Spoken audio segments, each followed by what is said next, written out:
How to request a fund in Uzum Market. First of all, open your web browser and go to the official website at uzum.uz. Then log into your account.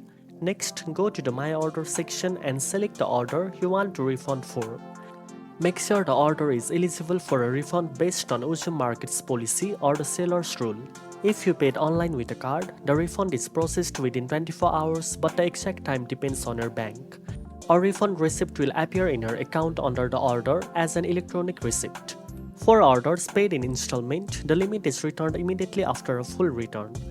For partial refund, the limit is returned gradually as monthly payments are repaid.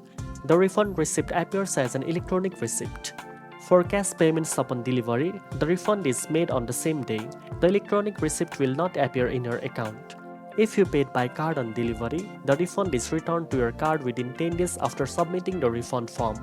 Again, the electronic receipt will not appear. Follow the seller's instructions carefully to ensure a smooth refund process.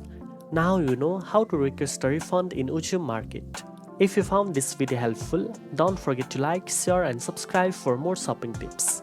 Thanks for watching and I'll see you in the next one.